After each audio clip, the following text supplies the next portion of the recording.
Dans un instant, la vérité va éclater dans ce hall.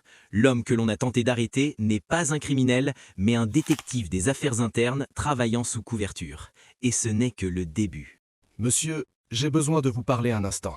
La réceptionniste m'a dit: un policier fait irruption dans un hôpital en exigeant une pièce d'identité. Mais le 4e amendement stipule qu'on ne peut pas demander une pièce d'identité sans détention légale. Et le HIPAA protège la vie privée des patients. Puis vient le rebondissement. Ce suspect n'est pas un criminel, c'est un agent des affaires internes en opération sous couverture. Voyez ce qui se passe ensuite. Que vous essayez d'obtenir un dossier d'un patient sans autorisation préalable. Monsieur, je vais avoir besoin que vous veniez avec moi.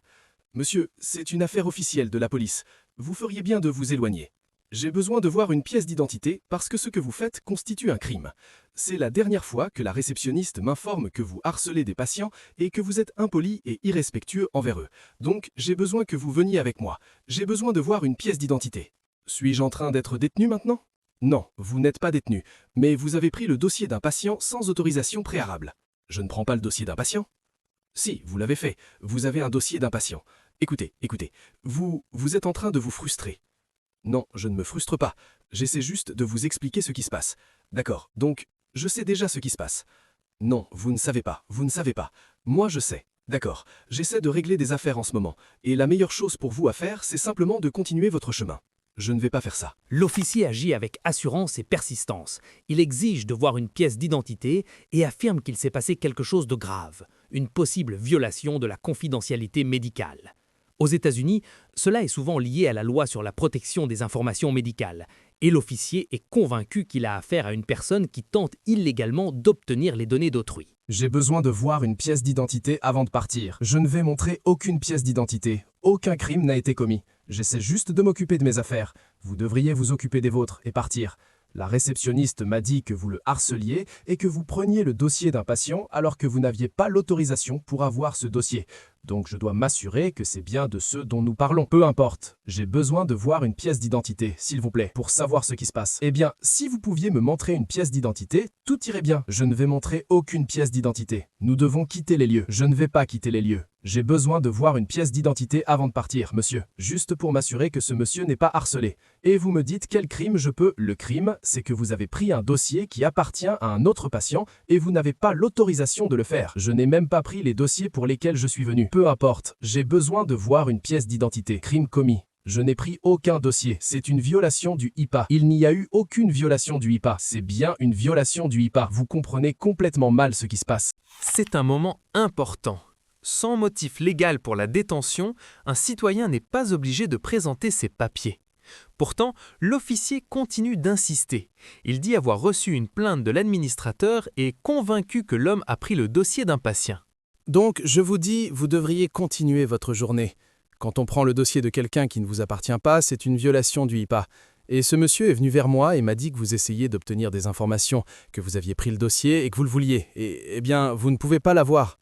Je ne sais pas qui vous a informé, madame ou monsieur.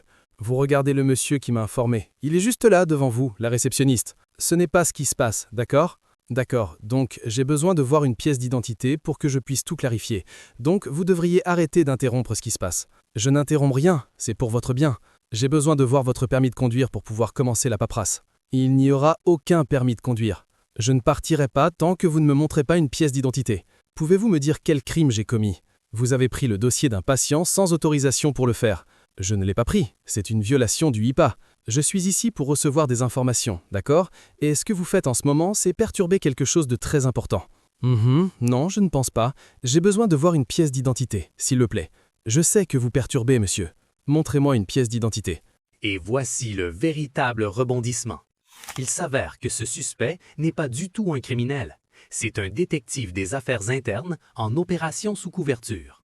Sa mission, démasquer les médecins qui vendent des informations sur les informateurs de police et les agents secrets aux groupes criminels. Je pense que le mieux est simplement de partir. Je ne partirai pas tant que vous ne me montrez pas une pièce d'identité. Ainsi, ce monsieur pourra être assuré que tout va bien se passer. Je vous assure que je ne pourrai pas être sûr. Je ne peux pas. Vous ne pouvez pas m'assurer avant que je voie quelque chose devant moi. S'il vous plaît. D'accord, officier. Le mieux à faire est simplement de vous éloigner. Vous l'avez répété plusieurs fois. Je ne partirai pas tant que vous ne me montrez pas votre permis de conduire pour que je puisse le voir. S'il vous plaît, vous n'avez pas besoin de mon permis de conduire. J'ai besoin de voir une pièce d'identité. Aucun crime n'a été commis. Il n'y a aucune raison pour que vous voyiez quoi que ce soit que j'ai fait. Alors pourquoi avez-vous pris le dossier de ces patients? Il dit que vous avez pris le dossier de quelqu'un sans autorisation, sans avoir l'autorisation préalable. C'est une violation du HIPAA. Monsieur, vous dites que j'ai pris un dossier? Le monsieur ici, la réceptionniste, affaire non officielle. D'accord. Qu'est-ce que vous ne comprenez pas là-dedans? Quelle partie ne comprenez-vous pas? Je vous ai déjà dit que ce monsieur ne sera pas satisfait tant que je ne vous aurai pas clarifié. Et je l'ai dit plusieurs fois. Vous n'avez pas été clarifié. J'ai besoin que vous... Le mieux pour vous, j'ai besoin de voir votre permis de conduire. Vous n'avez besoin de rien voir. J'ai besoin de voir votre permis de conduire. Ce que vous devez faire, c'est juste aller droit là-bas. Je ne veux pas faire ça. Très bien. Et je vous l'ai déjà dit 1 million de fois.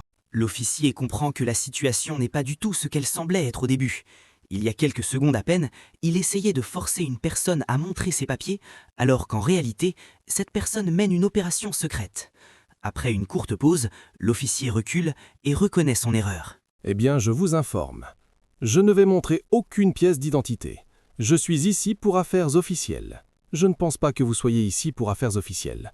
Vous me paraissez très suspect. Maintenant, je parais suspect? Oui, vous le paraissez. Et donc, il y a ce monsieur ici. La réception m'a dit que vous paraissiez suspect. Donc, je veux m'assurer que tout est clair avant de partir. Vous savez, je suis ici pour régler cette affaire. Et ce que vous faites, c'est que vous devenez une distraction. Je ne suis pas devenu une distraction, c'est vous qui êtes la distraction. Je vous demande une pièce d'identité et vous êtes impoli et irrespectueux envers moi, et je n'apprécie pas ça. Écoutez, voyez-vous ceci? Oui. J'ai été blessé par balle il y a 3 nuits, lors d'une opération sous couvert. La personne qui m'a tiré dessus, elle est ici, d'accord? Et le dossier que je récupère n'est pas le sien, il est à moi, d'accord? Je suis ici pour coincer les médecins qui vendaient notre liste sous couvert au gang ici, d'accord? Vous voyez ce que c'est? Vous voyez ce que c'est? D'accord. Oui, je vois ça. Ce que vous faites, c'est que vous essayez d'arrêter un détective des affaires internes en pleine opération sous couvert, d'accord? Comment pensez-vous que ce rapport va paraître quand vous retournerez au bureau? Eh bien, désolé, je ne savais pas. Continuez. L'incident se termine sans aucune arrestation, mais ce moment illustre parfaitement à quelle vitesse un malentendu peut dégénérer en un conflit sérieux, même entre des membres des forces de l'ordre.